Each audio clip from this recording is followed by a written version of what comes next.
Welcome to Crafty Polyglot, the monthly podcast where language meets creativity. Each month, we sit down with leading voices and innovators in language education, from renowned educators to pioneers shaping the future of multilingual learning. Together, we explore the art, science, and the passion behind mastering languages, uncovering the strategies and stories that inspire learners and educators around the globe. Whether you're a teacher, a student, or simply a language enthusiast, Crafty Polyglot is your gateway to fresh insights, practical tips, and meaningful conversations that celebrate the vibrant world of languages. Join us on this journey, because in every language, there's a new world to discover. Hello, I'm Dr. Felicia Eybl, board member of Horse Education Group and host of the Crafty Polyglot podcast series. As a principal and teacher in a language immersion school, it is important to get input from all stakeholders, and that includes the parents of students. For our podcast today, I am speaking with Mary Isaacs, mother of two daughters who are language immersion students. Mary, welcome to the Crafty Polyglot. Well, thank you for having me. So tell us about what motivated you to enroll your daughters in a language immersion program. So I probably took a little bit of a different pathway to get to a language immersion than some other parents. I myself, unfortunately, only speak one language. And it's something that I kind of hate. I mean, I'm so impressed by all these people who speak multiple languages. But when my oldest, who is now a junior in high school, when we were looking into her going into her kindergarten year, I looked at every single magnet program that CMS had to offer, every single one. But what my husband and I wanted the most for our daughters was to enroll them in a school that fostered a love of learning. We felt like if we could find that school that fostered that love of learning, then they would be good students and they would be engaged and wanting to go to school. So I looked at all the different programs and they're all wonderful in their own right. But when I looked at SAIL, which was the Waddell Language Academy, it was evident that the children there, they wanted to be there. The parents wanted to be there. There was a really wonderful sense of community. And so after looking at the school, I did research on my own about what it means to be bilingual and what doorways that would open up for our daughters, not just in education or professionally, but what that would mean for them as humans, as people in our society and in this global world that we live in, which feels increasingly smaller every day. So, I looked at a dual language immersion, and then I looked at full immersion and really fell in love with the full immersion just based upon how much more touches of language they would get every day. So can you share specific examples that illustrate how immersion education has influenced your daughter's cultural awareness and their global perspective? Gosh, it's every day. It's, watching the news and seeing my daughter's reaction to how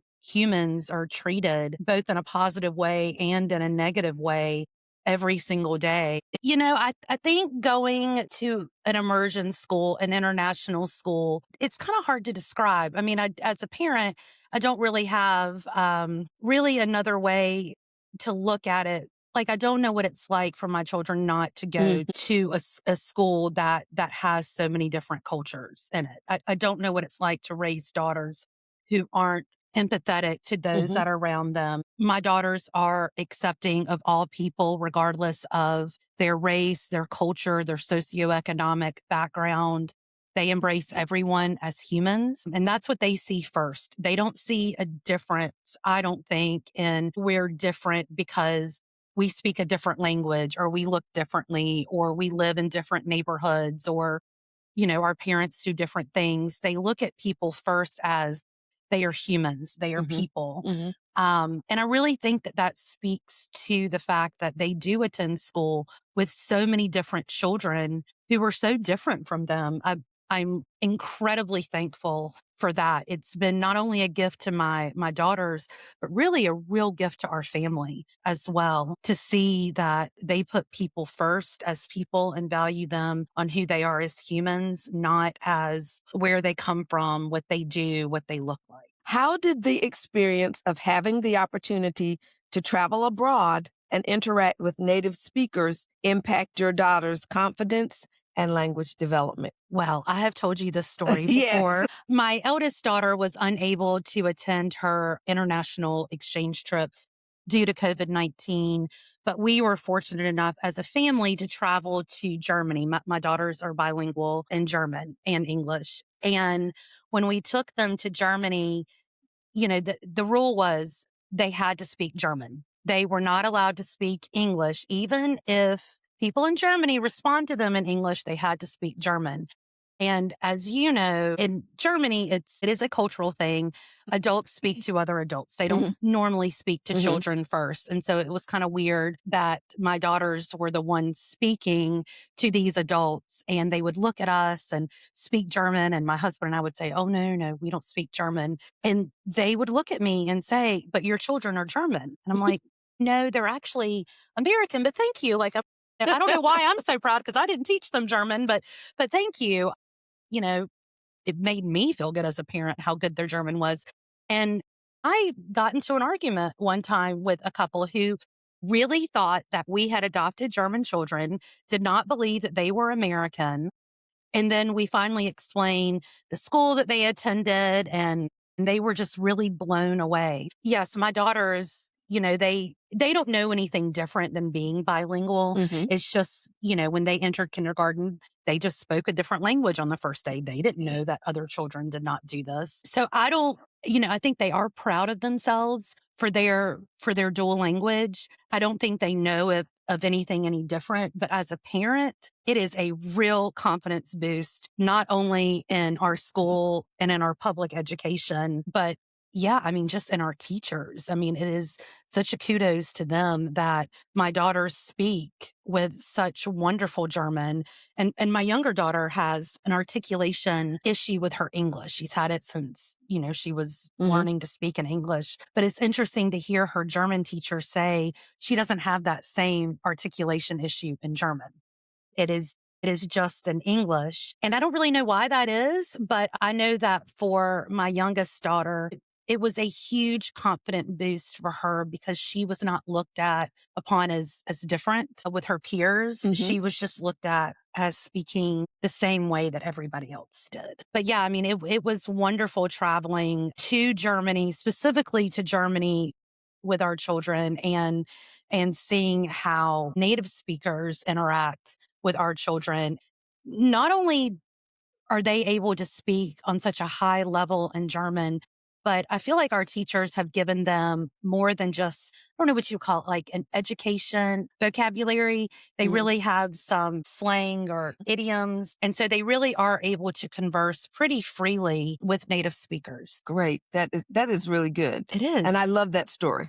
I know, I do too. I tell it all the time. Story. But I do tell it all the time. And I know I have shared that with you before. Yes, I love that story. So what advice would you give other parents who are considering a language immersion program? I think if you are considering entering your children into an immersion program, you really need to embrace it for what it is. You really need to trust the process, trust the educators in your child's school that they know what they are doing, and not compare it to the schooling that your neighbors are getting.